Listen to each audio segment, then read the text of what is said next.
What's up, everybody? Welcome back to the CPDG channel. Today, super excited for this episode. We are gonna be doing an in the bag, just all the discs I throw, everything else I carry in my bag, and what my bag is, because I haven't done one of these yet.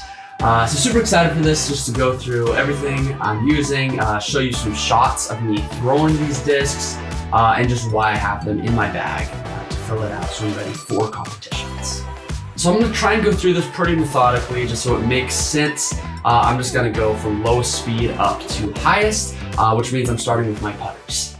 So for my putting putters, I use Lunas. I carry two in my bag for multiple reasons. One, when I'm warming up putting, it's nice to have two, but also I throw these, and if I happen to lose one during a round, you really need a backup putter. It would suck to have to putt with something else, like a non-putting putter or a mid or something during the actual round. So huge to have two of these in my bag so I'm ready in case anything happens. On top of my putting putters, I bag three throwing putters. I have a Latitude 64 Pure. This is great just because it flies super straight in this optoplastic, even if I rip it really hard, and I can just get these long straight lines, which is great. And then I also bag two Discraft Zones. One is in Big Z plastic and the other is in ESP. The reason I bag two is because the Big Z is just a bit more overstable. So depending on what I need, if I'm trying to do like a forehand anti-flex or something that really dumps a lot, or something a little bit straighter with the ESP plastic. So it's really nice having both these in my bag depending on the situation.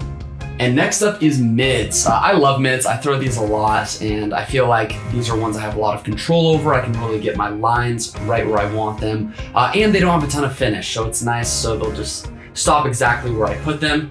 First up, I have the Latitude 64 Compass. This is the one that came with the PDGA membership in 2020. I like this one a lot because it's slightly more stable than other compasses. It'll just fly really straight for me and then just finish just a little bit at the end. Or if I put it on an ante line, it'll hold it for a bit and then come out of it. Next, I have the Discraft Comet. This disc is pretty crazy. Probably the glidiest disc in my bag, and it's just a mid-range. If you get this going right, it'll just absolutely bomb. This is the only understable mid-range in my bag. And so I really like it for those ante lines, or if I'm gonna do a hyzer flip with a mid, this is the disc I'm going with. And lastly, for my mids, I have two Maltas. The reason I bag two is because this one's just a little more stable than this one. I've beaten this one in a bit. I've had this in my bag the longest out of any of the discs in my bag right now. This was actually the first disc I aced with, so I really like this disc. But this one flies pretty straight with a strong finish at the end, whereas this Blue Malta will start churning basically out of the hand. So just depending on what I need, both are great to have. So next up are the fairways. This is kind of the bread and butter of everyone's bag, just because they fly like a driver, but not quite as far. And so for all those shots that you're not trying to get max distance, you can go to the fairway where you have a little more control, but you still get that skip of a driver and the same flight characteristics. So I bag a lot of fairways. I actually bag six, just because I use them a lot. And so first up are my kind of overstable fairways. My most overstable is the Paul Ulibarri Raptor. This Tour Series Raptor is just crazy beefy. You can kind of see from the plate that it's just like basically a puddle top. You got that big rim differential. So this thing is just gonna dump no matter what I put on it, which is really nice to have. And then next I have the 2021 Sexton Firebird. I actually got Nate to sign this a couple weeks ago when I was at the Evergreen State College Disc Golf Course in Olympia, which is where him and I are both from. So super cool to have this signed disc in my bag. This one is a little less stable than the Raptor, but definitely still finishes strong. So it's really nice for forehands, but also can definitely be a great tool for backhands as well. Then I have the 2017 Sexton Firebird. This one is so beat in that it actually flies pretty straight with just some finish at the end. Just a little bit different than the previous two, but I like having just all these slight differences for these specific lines that you need to have on the course that are really long. Next up is the Dynamic Discs Felon. Usually felons are really beefy.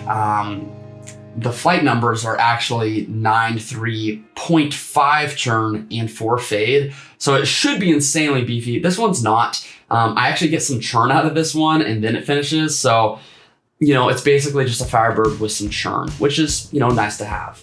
Second to last, I have a Tour Series Halo Leopard 3. This disc is great because I get some churn out of it with very little fade. So I can do some hyzer flips, get those long straight lines, or just do like slight anti-lines that'll come out of it at the end.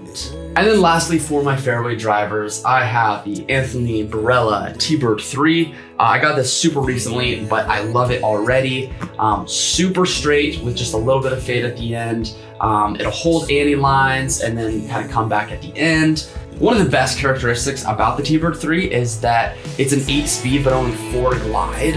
And so this kind of fills a pocket in the bag where if it's a little far for a mid-range, or I just really don't want to pump a mid-range as hard, I can go to the T-Bird 3 where it's not going to go as far as maybe some of my other fairways. So it just fits right in between the fairway and the mid-range spot in the bag. Now, before we get to full speed drivers or distance drivers, I actually have one more disc, which is more of a control driver.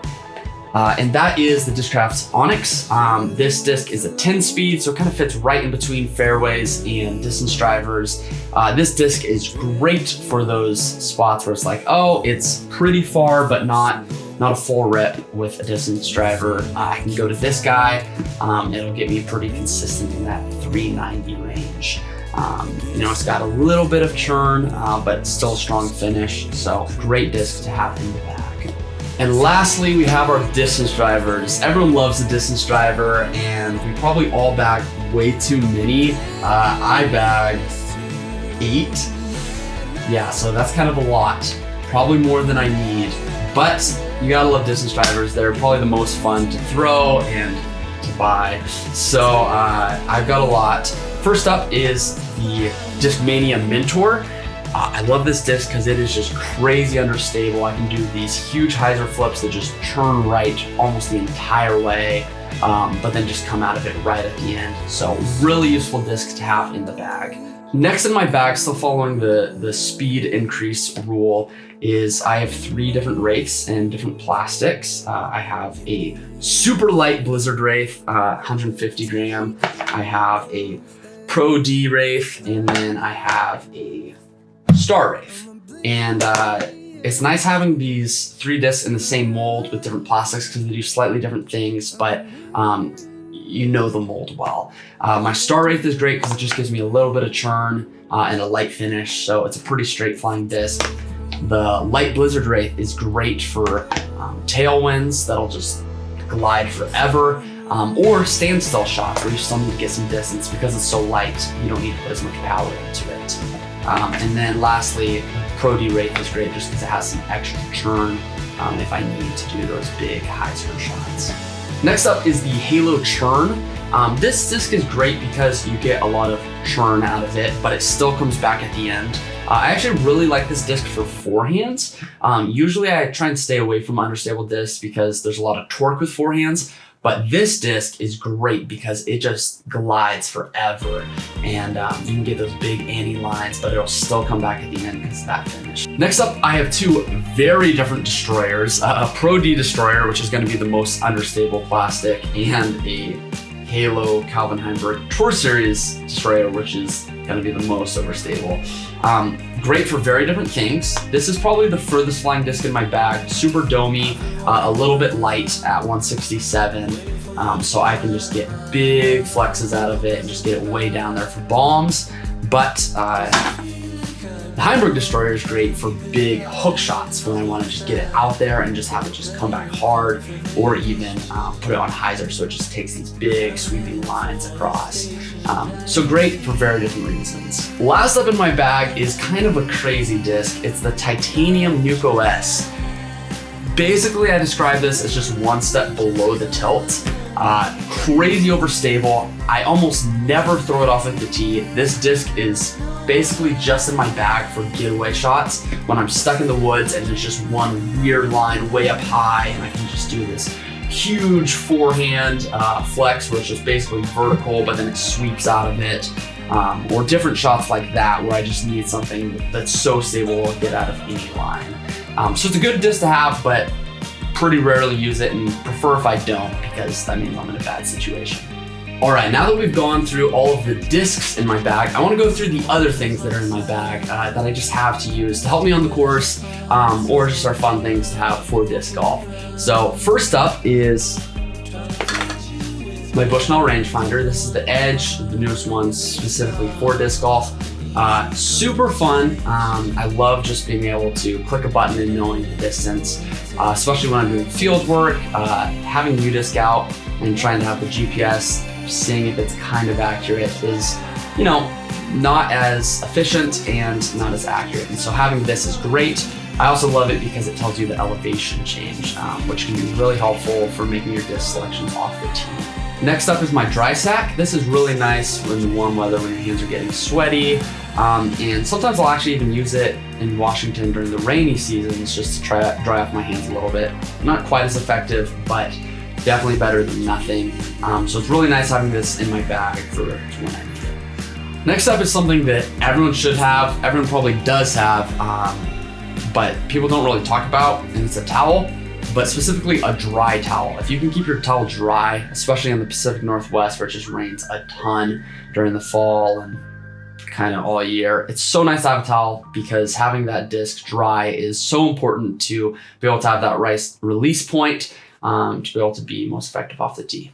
Next up, I just keep a pair of sunglasses in my bag for all times, just whenever it's going to be sunny out, just so I don't have that extra distraction of light in my eyes. I also keep a pack of Ripped Revenge in my bag. It's a pretty fun game. I don't play it a ton, but it's nice when you're playing with a lot of players of varying skill levels to kind of level out the playing field so everyone has a fun time together. And last up for in my bag, I keep an Nalgene with all of my disc golf stickers on it. So it's just a good way to stay hydrated, have a lot of water on me, just so then I don't get tired throughout the round. And very last but not least, we have my bag itself. This is the Grip EQ AX4. My now wife and brothers got this for me for my birthday, so that was a great gift. I love having it. Fits all my discs, super comfortable, and keeps me ready to go out on the course. Thanks so much for watching this video. I hope you liked it, and hopefully it was insightful just to see someone else and what they carry in their bag, how they fill all of their holes, to be able to be ready for every shot on the course. If you like this video, please leave a like down below. If you haven't yet, subscribe, and leave a comment down below saying what your favorite disc is and why you bag it. All right, we'll see you on the next video.